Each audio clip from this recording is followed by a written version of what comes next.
ஒரு வயதான பறவை ரொம்பவும் தூரத்துல இருந்து பறந்து வந்துகிட்டு இருந்தது. அந்த பறவை ரொம்ப தூரம் பறந்து வந்ததால அது ரொம்ப களைச்சு போயிருந்தது.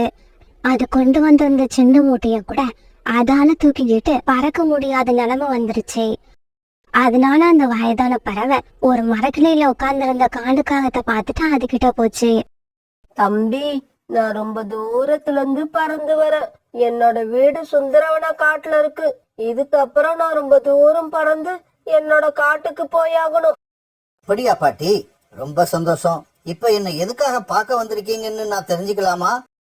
இங்க பாருப்பா, நான் ரொம்ப களைச்சு போயிருக்கேன். என்னால இந்த மூட்டைய தூக்கிக்கிட்டு சுந்தரவன காடு வரைக்கும் பறக்க முடியாது. அதனால இந்த மூட்டைய தூக்கிக்கிட்டு என்னோட வீடு வரைக்கும் உன்னால கொஞ்சம் வர முடியுமா? பாட்டி, இந்த மூட்டையை தூக்கிக்கிட்டு உங்களால பறக்க முடியல, அவ்வளவுதானே? இதுதானே உங்க பிரச்சனை? ஆமாம் தம்பி. கவலையை விடுங்க. இந்த மூட்டையை என்கிட்ட கொடுத்துட்டு நீங்க மட்டும் உங்க காட்டுக்கு பறந்து போங்க. உங்க ஞாபகமா இந்த மூட்டைய நானே வச்சுக்கிறேன். தம்பி, என்னப்பா இப்படி பேசுற? வேற எப்படி பேசுவாங்க? நான் என்ன உங்க வீட்டு வேலைக்காரனா? இந்த மூட்டையை தூக்கிக்கிட்டு வீடு வரைக்கும் வான்னு சொல்றீங்க? அதுக்கெல்லாம் வேற ஆளை பாருங்க. சீக்கிரமா இந்த இடத்த விட்டு கிளம்புங்க. உங்களை பார்க்க எனக்கு கோபமா வருது. காலுக்காக இப்படி கோபமா சொன்னதும் பிறகு அந்த வயதான பறவை அங்கிருந்து பறந்து போச்சு. இப்படி போன அந்த பறவை ஒரு மரக்கரையில உட்கார்ந்துருந்த ரீட்டா கிளிய பார்த்துட்டு அங்க போச்சு. கிளி, என்னோட வீடு சுந்தரவன காட்டுல இருக்கு. என்னால இந்த மூட்டையை தூக்கிக்கிட்டு அவ்வளவு தூரம் போக முடியல. உன்னால இந்த மூட்டையை தூக்கிக்கிட்டு என் வீடு வரைக்கும் வர முடியுமா? இங்க பாருங்க, என் பையன் படிக்கிற ஸ்கூல்ல இன்னைக்கு பேரண்ட்ஸ் மீட்டிங் இருக்கு. அதுக்கு தான் நான் கிளம்பி வந்து உட்கார்ந்துருக்கேன். என்னால இப்ப எங்கேயும் வர முடியாது. உடனே எதுவும் பேசாம அந்த வயதான பறவை தன்னோட மூட்டையை தூக்கிட்டு அங்கிருந்து பறந்து போயிடுச்சு. இந்த சமயத்துல சோனா குருவி தன்னுடைய வீட்டு வாசல்ல உட்கார்ந்து இருந்தது. சோனாவை பார்த்த அந்த வயதான பறவை உடனே அங்க போச்சு. மகளே, நீ ஏதாவது வேலையா இருக்கியா? அம்மா, நான் எப்பவுமே சும்மா இருக்க மாட்டேன். ஏதாவது வேலை செஞ்சுக்கிட்டு தான் இருப்பேன். அது போகட்டும், நீங்க யாரு? எதுக்காக இங்க வந்திருக்கீங்க? இங்க பாருமா, சுந்தரவன காட்டுல என்னோட வீடு இருக்கு. என்னால இந்த மூட்டையை தூக்கிக்கிட்டு அவ்வளவு தூரம் பறந்து போக முடியல. நான் ரொம்ப களைச்சு போயிருக்கேன். உன்னால இந்த மூட்டையை தூக்கிக்கிட்டு என் வீடு வரைக்கும் வர முடியுமா? அம்மா, நான் தண்ணீர் அடிக்கிறதுக்காக நதி வரைக்கும் போலான்னு கிளம்புனேன். பரவாயில்ல, உங்களை கொண்டு வந்து உங்க வீட்டுல விட்டுட்டு நான் அதுக்கப்புறமா வந்து தண்ணீர் எடுத்துக்கிறேன். இப்படி சொன்ன சோனா குருவி பிறகு அந்த மூட்டையை தூக்கிட்டு அந்த வயதான பறவை கூட பறக்க ஆரம்பிச்சது. இப்படி கொஞ்ச தூரம் பறந்து போனதுக்கு அப்புறம் அதுக்கு மேல பறக்க முடியாம அந்த வயதான பறவை ஒரு மரத்து மேல போய் உட்கார்ந்தது. இங்க கொஞ்ச நேரம் ஓய்வு எடுத்துட்டு அப்புறமா கிளம்புவோம். அம்மா, உங்களுக்கு எவ்வளவு நேரம் ஓய்வு தேவையோ அது வரைக்கும் இங்க உட்கார்ந்து இருக்கலாம். நான் உங்களுக்காக காத்திருக்கேன். இந்த சமயத்துல கூரிக்காக அவங்க வேக வேகமா பறந்து வந்தது. சோனா, சீக்கிரமா என் கூட வா. ஜம்ஜம் அண்ணன் வீட்டுல இன்னைக்கு எல்லாருக்கும் விருந்து கொடுக்கறாங்க. இல்ல கூரி அக்கா, நான் வரல. எனக்கு கொஞ்சம் வேலை இருக்கு. நான் இந்த அம்மாவை அவங்க காட்டுல கொண்டு போய் விட்டுட்டு வர போறேன். இவங்க யாரு? உனக்கு சொந்தமா இல்ல தெரிஞ்சவங்களா? அப்படி எதுவும் இல்ல. நான் இவங்களை இன்னைக்குதான் பார்த்தேன். இருந்தாலும் இவங்க படுற கஷ்டத்தை பார்க்க எனக்கு பாவமா இருக்கு. அதனால்தான் அவங்க வீடு வரைக்கும் போய் இவங்களை விட்டுட்டு வரலான்னு முடிவு பண்ணேன். இங்க பாரு சோனா, முதல்ல உன்னோட வயிற்ற நடப்பிக்கிற வழிய பாரு. யாருன்னே தெரியாத இந்த பறவைக்காக ஒரு அருமையான விருந்த மிஸ் பண்ணிடாத. கோரி அக்கா, உங்க கூட வந்து விருந்து சாப்பிட்டா நல்லாதான் இருக்கும். ஆனா அந்த சந்தோஷம் சாப்பிட்டு முடிச்ச கொஞ்ச நேரத்துக்கு அப்புறம் காணாம போயிடும். ஆனா அதே சமயம் மத்தவங்களுக்கு உதவி செஞ்சா அதுல வர சந்தோஷம் காலாகாலத்துக்கு நம்ம மனசுல நினைச்சு நிற்போம். ஐயோ, உன் கூட இப்படியே நான் பேசிக்கிட்டு இருந்தா அந்த விருந்த நானே மிஸ் பண்ணிடுவேன். இப்படி சொன்ன கோரிக்காகும் பிறகு அங்க இருந்து பறந்து போயிடுச்சு. மகளே, உனக்கு இப்ப பசி இல்லையா? பசி இருக்கு, ஆனா சாப்பிட்டே ஆகணுங்கிற அளவுக்கு பசி இல்ல. இப்படி சொன்ன சோனா குருவி பிறகு மறுபடியும் அந்த மூட்டையை தூக்கிட்டு அந்த வயதான பறவை கூட பறக்க ஆரம்பிச்சது. அதுக்கப்புறம் இவங்க ரெண்டு பேரும் எங்கேயும் ஓய்வெடுக்காம வேகமா பறந்து போனதால அன்னைக்கு சாயங்காலத்துக்கு முன்னாடியே அந்த வயதான பறவையோட வீட்டுக்கு போய் சேர்ந்துட்டாங்க. அந்த பறவையோட வீட்டுக்கு போன சோனா குருவி அந்த வீட்டை பார்த்து அதிர்ச்சி ஆயிடுச்சு. அம்மா, இந்த வீடு உங்களோட வீடா? மகளே, இந்த வீட்டை பார்த்துட்டு நீ அதிர்ச்சி ஆயிட்ட இல்ல? உண்மைதான், எனக்கு இவ்வளவு பெரிய வீடு இருக்குன்னு யாரும் நினைக்க மாட்டாங்க. இது மட்டும் இல்ல மகளே, அதோ அங்க இருக்கிற எல்லா வீடும் என்னோடதுதான். அங்க இருந்த எல்லா வீட்டையும் பார்த்து சோனா குருவி மறுபடியும் அதிர்ச்சி ஆயிடுச்சு. ஏன்னா ஒவ்வொரு வீடும் ரொம்பவும் பெருசா இருந்தது. மகளே, என்ன இப்படி ஆச்சரியப்பட்டு போய் நிக்கிற? வீட்டுக்குள்ள வா. இல்லம்மா, நான் இன்னொரு நாள் வரேன். என்னோட பையன் ஸ்கூல்ல இருந்து திரும்பி வர நேரம் ஆயிடுச்சு. நான் உடனே வீட்டுக்கு கிளம்புறேன். சரி, கொஞ்ச நேரம் இரு, இதோ வந்துடுறேன். இப்படி சொல்லிட்டு வீட்டுக்குள்ள போன அந்த வயதான பறவை ஒரு கூட நிறைய சோளத்தை எடுத்துட்டு வந்து சோனா குருவி கிட்ட கொடுத்தது. மகளே, இதை எடுத்துக்கிட்டு போய் நீயும் உன்னோட மகனும் சாப்பிடுங்க. அப்புறம் உனக்கு எப்ப எந்த உதவி தேவைப்பட்டாலும் என்கிட்ட வா. பிறகு சோனா குருவி அந்த கூடை எடுத்துக்கிட்டு தன்னோட வீட்டுக்கு பறந்து போச்சு. சோனா குருவி தன்னோட வீட்டுக்கு போய் சேர்ந்தப்ப குக்கு ஸ்கூல்ல இருந்து திரும்பி வந்தான். இப்படி வீட்டுக்கு வந்த குக்கு கூடையில இருந்த சோளத்தை பார்த்து ரொம்பவும் சந்தோஷமானான். சோளம் சோளம், ஐ சோளம், எனக்கு ரொம்ப பிடிச்ச சோளம். அம்மா அம்மா, இந்த சோளம் உங்களுக்கு எங்க இருந்து கிடைச்சது? பிறகு சோனா குருவி நடந்தது எல்லாத்தையும் தன்னோட பையன் குக்கு கிட்ட சொல்லுச்சு. அந்த வயதான அம்மாவுக்கு சொந்தமா எவ்வளவு வீடு இருக்கு தெரியுமா? ஒவ்வொரு வீடும் ரொம்ப பெருசா இருக்கு. பிறகு சோனா குருவியும் குக்கும் ஆளுக்கு ஒரு சோளத்தை சாப்பிட ஆரம்பிச்சாங்க. இப்படியே சில நாட்கள் நகர்ந்துச்சு. பிறகு அந்த காட்டுல தொடர்ந்து மழை பெய்ய ஆரம்பிச்சது. மழைக்காலத்துக்காக பறவைகள் சேர்த்து வச்சிருந்த உணவெல்லாம் கொஞ்சம் கொஞ்சமா தீர்ந்து போக ஆரம்பிச்சது. இப்படி முதல்ல உணவு தீர்ந்து போனது காங்களோட வீட்டுல தான். ஏன்னா அவங்க ரொம்ப குறைச்சலான தானியங்களை தான் சேர்த்து வச்சிருந்தாங்க. அழுஜி, எனக்கு ரொம்ப பசிக்குது, ஏதாவது சாப்பிட எடுத்துக்கிட்டு வாங்க. மழை எப்ப விடும்னு எல்லா பறவைகளும் ஏங்கிக்கிட்டு இருக்கப்ப உனக்கு சாப்பிட ஏதாவது கேக்குதா? இங்க பாருங்க, மழை பெய்ஞ்சாலும் சரி, வெயில் அடிச்சாலும் சரி, பசி எடுக்கிற நேரத்துல அதை எடுத்துக்கிட்டு தான் இருக்கும். இவங்க இப்படி பேசிக்கிட்டு இருக்கப்ப ரீட்டா கிளியோட வந்துச்சு. கோரி, ஏதாவது சாப்பிட இருந்தா கூட, எனக்கு ரொம்ப பசிக்குது. என்ன ரீட்டா, என்ன கிண்டல் பண்றியா? நானே பசியில எதை திங்கிறதுன்னு தெரியாம தவிச்சு போயிருக்கேன். என்கிட்ட வந்து சாப்பிட ஏதாவது இருந்தா கூடன்னு கேக்குற? உங்ககிட்டக்கு சாப்பிட எதுவும் இல்லையா? சரி, நான் அப்பன்னா சோனா குருவி வீட்டுக்கு கிளம்புறேன். ரீட்டா ரீட்டா, ஒரு நிமிஷம் இரு, நானும் உன் கூட வாரேன். சோனா கொடுக்கறத நம்ம 2 பேரும் ஆளுக்கு பாதியா எடுத்துப்போம். இங்க பாருங்க, என்ன மட்டும் இங்க தனியா விட்டுட்டு நீங்க மட்டும் எங்க போறீங்க? நானும் உங்க கூடவே வந்துடுறேன். நான் கூட நேத்துல இருந்து பசியில தான் இருக்கேன். பிறகு இவங்க 3 பேரும் சோனா குருவி வீட்டை நோக்கி பறந்து போனாங்க. இவங்க சோனா குருவி வீட்டுக்கு போனப்ப அவங்க ஏற்கனவே புறா வந்து உட்கார்ந்து இருந்தது. சோனா தங்கச்சி, சோனா தங்கச்சி, எப்படி இருக்க? உன்னை பார்த்து ரொம்ப நாள் ஆகுது. கோரி, நீ எப்படிதான் பேசினாலும் உனக்கு சாப்பிட கொடுக்கறதுக்கு சோனா குருவி கிட்ட எதுவுமே இல்ல. இங்க பாரு புறா, நான் உன்கிட்ட பேசுறதுக்காக இங்க வரல, என் தங்கச்சி கிட்ட பேசுறதுக்காக தான் இங்க வந்தேன். கோரி அக்கா, புறா அண்ணா சொன்னது உண்மைதான். எங்க வீட்டுல சாப்பிட எதுவுமே இல்லை. நானும் குக்கும் இன்னைக்கு காலையில இருந்து எதுவும் சாப்பிடல. அப்படியா? இது பரவாயில்ல, நான்லாம் 2 நாளா எதுவுமே சாப்பிடல. கோரி அக்கா, நான் குக்கு புறா அண்ணா நாங்க 3 பேரும் எனக்கு தெரிஞ்சவங்க ஒருத்தவங்க கிட்ட உதவி கேட்க போறோம். வரதா இருந்தா நீங்களே எங்க கூட வாங்க. என்ன சொன்னா இப்படி கேட்டுட்ட? அதை விட முக்கியமான வேலை எங்களுக்கு எதுவும் கிடையாது. வாங்க இப்பவே கிளம்புவோம். பிறகு எல்லாருமா சேர்ந்து சோனா குருவி பின்னாலேயே பறந்து போனாங்க. சோனா குருவி எல்லாரும் அந்த வயதான பறவை வீட்டுக்கு அழைச்சிட்டு போச்சு. அந்த வயதான பறவைய பார்த்த உடனே காளிக்காகவும் ரீட்டாப்பையும் தங்களுடைய தலையை கீழே குனிஞ்சுக்கிட்டாங்க.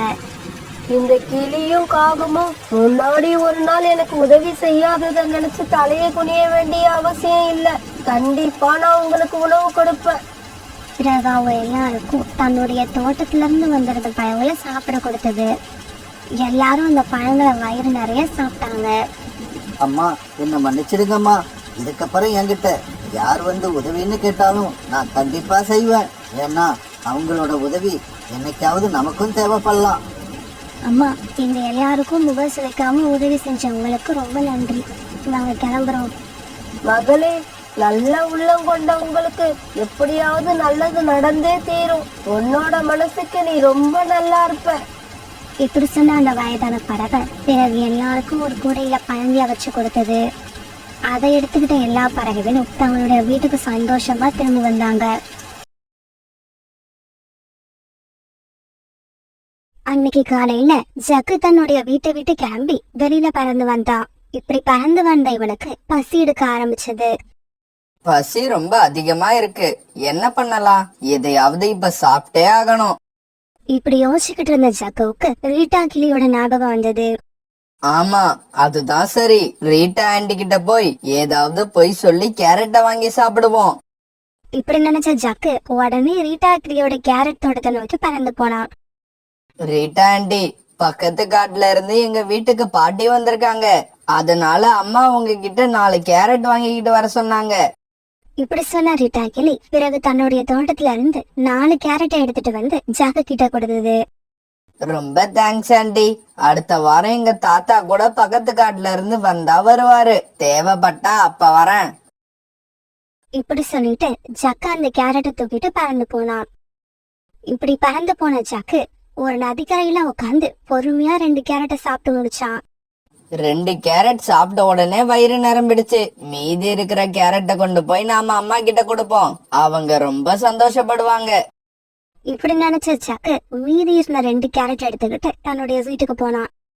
டேய் ஜக்கு, இந்த கேரட் உனக்கு ஏது? அம்மா அம்மா, ஊர்ல இருந்து பாட்டி வந்திருக்காங்க. அவங்களுக்காக எங்க அம்மா கேரட் வாங்கிக்கிட்டு வர சொன்னாங்கன்னு ரீட்டா ஆண்டி கிட்ட போய் சொன்னேன். அத உண்மைன்னு நம்பி அவங்க எனக்கு 4 கேரட் கொடுத்தாங்க. அதுல நான் 2 சாப்பிட்டுட்டு உங்களுக்கு 2 எடுத்துக்கிட்டு வந்திருக்கேன். டேய் ஜக்கு, நீ சின்ன வயசுலயே ரொம்பவும் புத்திசாலியா இருக்க. உன் வயசுல வேற எந்த பறவையும் இந்த அளவு சாமர்த்தியமா இருந்து நான் பார்த்ததே இல்ல. இப்படி நினைச்ச கோரிக்காகோ பிறகு ஜக்கு வச்சிருந்த கேரட்டை வாங்கி சந்தோஷமா சாப்பிட ஆரம்பிச்சது. ஜக்கு இந்த மாதிரி இந்த காட்டுல இருந்த பறவைகளை எல்லாம் ஏதாவது ஒரு பொய் சொல்லி ஏமாத்திக்கிட்டே இருந்தான். சோனாண்டி சோனாண்டி, எங்க அம்மா திடீர்னு மயக்கம் போட்டு விழுந்துட்டாங்க. டாக்டர் வந்து பார்த்துட்டு மாத்திரை கொடுத்துட்டு போனாங்க. ஆனா அந்த மாத்திரை வெறும் வயித்துல போடக்கூடாது, ஏதாவது சாப்பிட்டுட்டு தான் போடணும்னு சொல்லிட்டாங்க. அதனால தயவு செய்து உங்ககிட்ட ஏதாவது சாப்பிட இருந்தா கொடுங்க. இந்த சமயத்துல தன்னோட குழந்தைகள் 2 பேருக்கும் சாப்பாடு கொடுத்தது போக சோனா குருவி கிட்ட வீடு கொஞ்சம் சாப்பாடு தான் இருந்தது. இப்ப அந்த சாப்பாட்டையும் ஜக்கு கிட்ட கொடுத்து விட்டுட்டா பிறகு சோனா குருவி பட்னி தான் கிடக்கணும். இருந்தாலும் கோரிக்காவதுக்கு உடல்நிலை சரியில்லைன்னு கேள்விப்பட்ட உடனே சோனா குருவிக்கு மனசு ரொம்ப கஷ்டமாயிடுச்சு. ஜக்கு, கவலைப்படாத, நீ இந்த சாப்பாட்டை எடுத்துட்டு போய் உங்க அம்மா கிட்ட கொடு. இந்த சாப்பாட்டை சாப்பிட்ட உடனே மாத்திரைகளை போட சொல்லு. இப்படி சொல்லிட்டு சோனா குருவி சாப்பாட்டை எடுத்து கொடுக்க அதை வாங்கிட்ட ஜக்கு அங்க இருந்து பறந்து போனான். இப்படி கொஞ்ச தூரம் பறந்து போன ஜக்கு ஒரு மரக்கிளையில உட்காந்து சோனா குருவி கொடுத்த சாப்பாட்டை சாப்பிட ஆரம்பிச்சான். அப்பாடா, இப்பதான் வயிறு நிறைஞ்சது. இருந்தாலும் சும்மா சொல்லக்கூடாது. சோனா ஆண்டி ரொம்பவும் அருமையா சமைக்கிறாங்க. அன்னைக்கு சாயங்காலம் நதிக்கு தண்ணீர் குடிக்க போயிட்டு வந்த சோனா குருவி கோரிக்காக ஒரு மரக்கிளையில உட்கார்ந்துருக்கத பார்த்துட்டு அங்க போச்சு. கோரி அக்கா, உங்க உடம்பு இப்ப தேவலாமா? உடல்நிலை சரியில்லாதப்ப எதுக்காக வீட்டை விட்டு வெளியில வந்தீங்க? ஏ, எனக்கு என்ன, நான் நல்லாதான் இருக்கேன். நீ கேக்குறத பார்த்தா உடம்பு சரியில்லாம படுத்து இருக்கிறவங்கள பார்த்து கேக்குற மாதிரி இருக்கு. ஆமா, உங்களுக்கு உடல்நிலை சரியில்லாதான். இன்னைக்கு காலையில உங்களுக்கு உடல்நிலை சரியில்லாம பறந்து டாக்டர்கிட்ட காமிச்சு மாத்திரை வாங்கினீங்கல்ல. சோனா, உனக்கு ஏதோ பைத்தியம் பிடிச்சிருச்சுன்னு நினைக்கிறேன். யார பார்த்து இப்படி எல்லாம் பேசுற? கோரி அக்கா, உங்களுக்கு உடல்நிலை சரியில்லை, அதனால மருந்து மாத்திரை சாப்பிடணும். ஆனா பறந்து டாக்டர் ஏதாவது சாப்பிட்டதுக்கு அப்புறம் தான் மாத்திரைகளை போட சொன்னாருன்னு ஜக்கு என்கிட்ட வந்து சொல்லி காலையில உங்களுக்காக சாப்பாடு வாங்கிட்டு வந்தான். சோனா, என் பையன் ஜக்கு இப்படிதான் தினமும் ஏதாவது ஒரு பறவையை ஏமாத்தி எதையாவது வாங்கி சாப்பிட்டுறான். என்னோட பையன் நடிப்பை பார்த்த எல்லாரும் அதை உண்மைன்னு நம்புறாங்க. அவ்வளவு அருமையா நடிக்கிறான். கோரி அக்கா, இது நீங்க சிரிக்கிறதுக்கான விஷயம் இல்ல. நீங்க இத நினைச்சு கவலைப்படணும். இப்படி எல்லாம் பொய் சொல்லி மத்தவங்களை ஏமாத்துறது தப்புன்னு அவனுக்கு புரிய வைக்கணும். சோனா, பொய் சொல்றது ஒரு கலை, அது எல்லாருக்கும் வராது. என் பையனுக்கு அது இயற்கையிலேயே வந்திருக்கு. அத நினைச்சு சந்தோஷப்படணுமே தவிர இதுல வருத்தப்படுறதுக்கு எதுவுமே இல்ல. கோரி அக்கா, ஜக்கு ஏதாவது தப்பு பண்ணனா அவனை நீங்க தான் திருத்தணும். அவனை பத்தி நீங்களே கவலைப்படாதப்ப ஜக்குவை யாராலையும் திருத்த முடியாது. இப்படி சொன்ன சோனா குருவி அங்கிருந்து பயந்து போயிடுச்சு. ஒரு நாள் ஜக்கு தன்னோட ஆந்த நண்பனை ஒரு இடத்துல சந்திச்சான். ஜக்கே வா, நாம இந்த காட்டை சுத்தி பார்த்துட்டு வருவோம். நண்பா, இருட்டுறதுக்குள்ள வீட்டுக்கு போயிடலாமா? ஏன்னா எங்க அப்பா வேலையை விட்டு வீட்டுக்கு வர்றதுக்கு முன்னாடி நான் வீட்டுக்கு போயாகணும். இல்லன்னா அவர் என்ன திட்டுவாரு. இருட்டுற வரைக்கும் நமக்கு அங்க என்ன வேலை? சீக்கிரமாவே திரும்பி வந்துடலாம். இப்படி பேசிக்கிட்ட ஜக்குவும் அவனோட நண்பனும் இரவு நதிக்கரைக்கு பறந்து போனாங்க. நதிக்கரையில நிறைய தும்பிகள் பறந்துகிட்டு இருந்தது. அத பார்த்து ஜக்குவோட நண்பன் இப்படி பேச ஆரம்பிச்சான். ஜக்கே வா, இந்த தும்பிகளை எல்லாம் பயமூத்தி இந்த இடத்தை விட்டு விரட்டி விளையாடுவோம். பிறகு ஜக்குவும் அவனோட நண்பனும் சேர்ந்து அங்கிருந்து தும்பிகளை எல்லாம் விரட்டிக்கிட்டே போனாங்க. பயந்து போன தும்பிகள் வேக வேகமா அந்த இடத்தை விட்டு பறந்து போக ஆரம்பிச்சாங்க. இத பார்த்த ஜக்குவும் அவனோட நண்பனும் ரொம்ப சந்தோஷப்பட்டாங்க. இப்படி சின்ன சின்ன பூச்சிகளை எல்லாம் துன்புறுத்தி விளையாண்டதுன்னு ஜக்குவுக்கும் அவனுடைய நண்பனுக்கும் நேரம் போனது தெரியல.